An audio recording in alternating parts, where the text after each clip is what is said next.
give all of the praises and glory to the Most High and His Son, Yahweh Bashim Yahushua, Bashim Akakwadash, and double honor to the elder apostles of the great millstone, and to include the elder bishops on down, and Yahweh Bashim Yahushua, Barakatham, to all of the brothers out there of the household of this faith.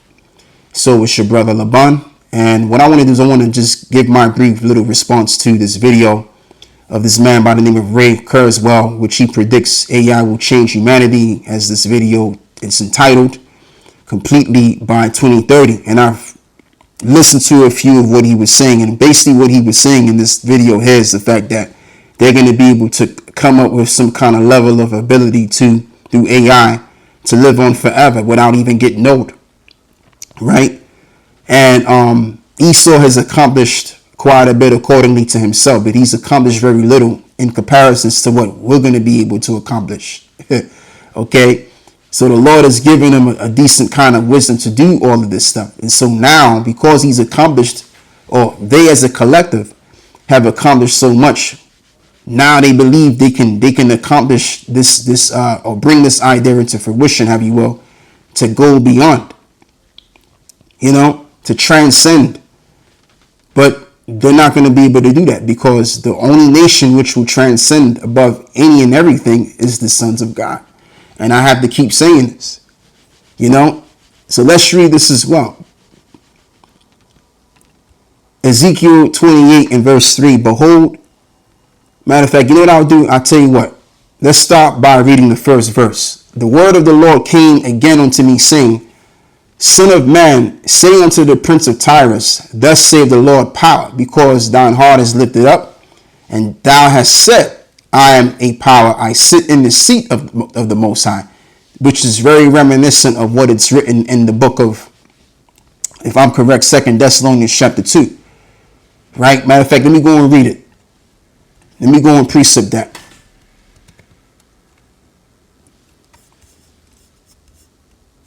Let's precept that with 2 Thessalonians chapter 2. In verse 4, who opposeth and exalteth himself above all that is called the Most High, all that is worshipped, and so that he is as the Most High, sitteth in the temple of the Most High, showing himself that he is the Most High. And that's what Esau wants the result to becoming. He wants the result to becoming like the Most High, or a God, in the technocratic AI sense. All right. And I personally believe, of course, as well as we all should believe, and I think we all believe that the idea of all things being possible, and Esau can probably do this, but that's only if the Most High gave him the ability to do that. But as of right now, and as of forever, that's never going to be the case. Okay, because then that would then mean that they would be the world without end. And that's not, again, going to be the case. Because if that is so, then guess what? The Most High would have lied. All right. So it's impossible. And it's impossible anyway, because Esau created this man to be the wicked. And the wicked spirit is what brings an end to a man anyway. So now let me continue in reading more on this.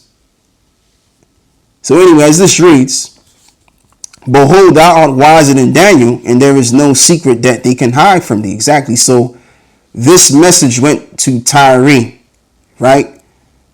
The prince of Tyrus. So even though this message wasn't aimed at the Edomites at the time, but this very well can apply to these Edomites right now. All right. This scripture is smack dab correct with these Edomites, because they have found out a lot of things, and that's why they're able to do so much, because they done figured a lot of things out that the Most High has revealed unto them to do so. All right. And with thy wisdom and with thine understanding, thou hast gotten thee riches, and hast gotten gold and silver into thy treasures, and by thy great wisdom and by thy traffic hast thou increased. Thy riches in thine heart is lifted up because of thy riches. And therefore, thus saith the Lord power, because thou hast set up thine heart as the heart of the Most High. Behold, therefore, I will bring strangers upon thee, the terrible of the nations, and they shall draw their swords against the beauty of thy wisdom, and they shall defile thy brightness. And they shall bring thee down to the pit, and thou shalt die the death of them that are slain in the midst of the sea. So eventually Esau is going to be destroyed. These nations are going to rise up against Esau, and Esau is going to be pelted with those missiles, just like those brimstone pelted the cities of Sodom and Gomorrah. Because why? Because of their level of wickedness and their pride.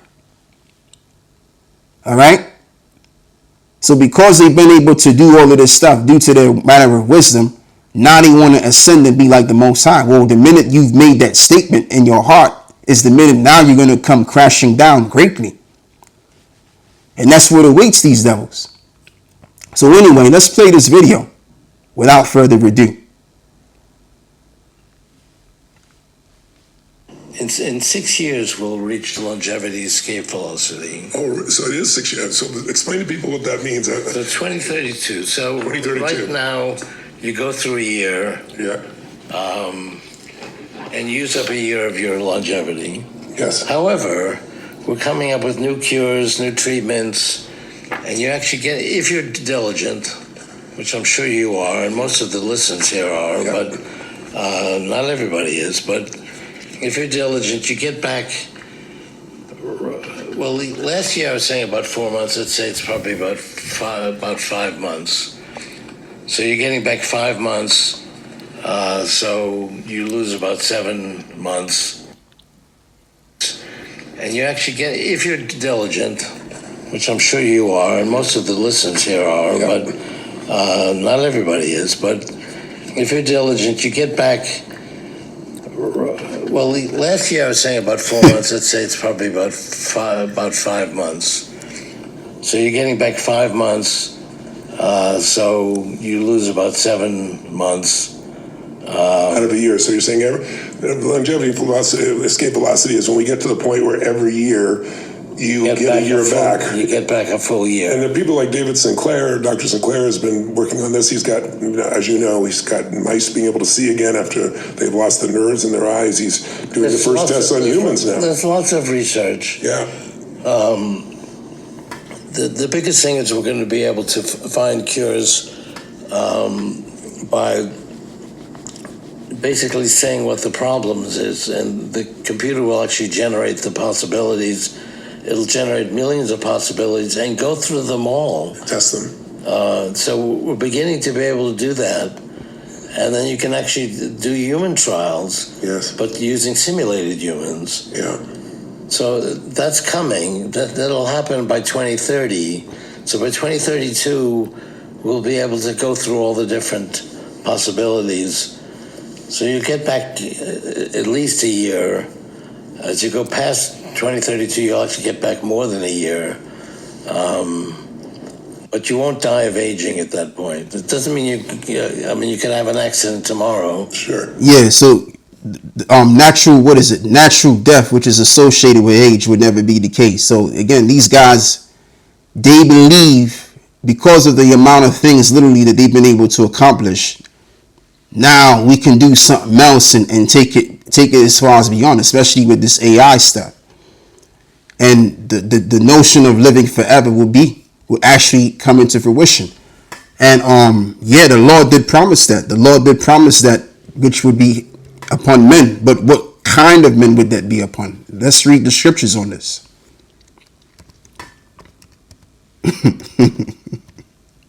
Let's go and pull these scriptures out, man, because that only applies to one people, right? And we're going to read it. This is Isaiah 65, and where we at? Yeah, this is 65 and verse 18. But be ye glad and rejoice forever in that which I create. For behold, I create Jerusalem, a rejoicing in her people of joy. And I will rejoice in Jerusalem, to join my people. And the voice of weeping shall be no more heard in her, nor the voice of crying. And there shall be no more thence an infant of days, nor an old man that have not filled his days. For the child shall die 100 years old, but the sinner being 100 years old shall be accursed. Meaning that of course, the sons of the wicked are going to be 100 years old, and they're going to be a curse. Because again, what is a curse? Being 100 years old, aging, right? And that even includes these other nations. They're going to age normally like they are right now, but the difference with us is that we're going to be immortal like beings. So 100 years old is going to be equivalent to you being super young. You're going to be almost, you could consider yourself a child as an Israelite man. Can you imagine that? But that's what our reality is going to be, whether you can imagine it or not. So now let me read this again. But the sinner being 100 years old shall be accursed. Yeah, they're going to be accursed with aging. And they shall build houses and inhabit them, and they shall plant vineyards and eat the fruit of them. And they shall not build and another inhabit, and they shall not plant and another eat. For as the days of a tree are the days of my people, and mine elect shall long enjoy the work of their hands. So yeah, so it's written that we are going to be living for quite a bit of a time. Actually, forever we're going to be living for, and we're going to be able to not age even when we reach 100 years old. We're going to be considered a child, as this is written. But who does this apply to? As I just read the name several times, the children of Israel, the people of Jerusalem, which happens to be us, the so-called blacks, so-called Latinos, and Native American Indians. We are the people of Jerusalem. Okay, so this notion of living forever and not aging applies to us. It don't apply to Esau and the rest of these other nations. So no matter what AI power they coming with, they'll never be able to obtain that kind of power unless the Lord gives it them. You know? Anything's possible with the Most High, but in this case, the Lord didn't unlock that power to them. He didn't give that to them. That was only given to the sons of God, which will return back to them, as I've just read. So yeah, we're done with reading this. Let's get out of here. And let's also read this too, because everything that these devils talk about what they're going to do in, 2045, 2030, 2032, as well as he mentioned, it's all vanity. It's all wishful thinking, because there's no prophecy to it. It ain't going to happen. The Lord didn't say that these things Esau's talking about is going to happen. All right. So therefore it is vanity, whose mouth speak of vanity, and their right hand is the right hand of falsehood. Psalms 144 and verse 8. Psalms 58 now in verse 3. And the wicked are estranged from the womb, and they go astray as soon as they be born, speaking lies. And they even believe in their own lies. They've been speaking lies for so long and for so strong that they themselves even believe in it. Okay? They can't help but lie. And more so mount the more. 2 Thessalonians chapter 2 and verse 11. And for this cause, the Most High shall send them strong illusions that they should believe a lie. Right? So there you go. So they actually believe in a nonsense.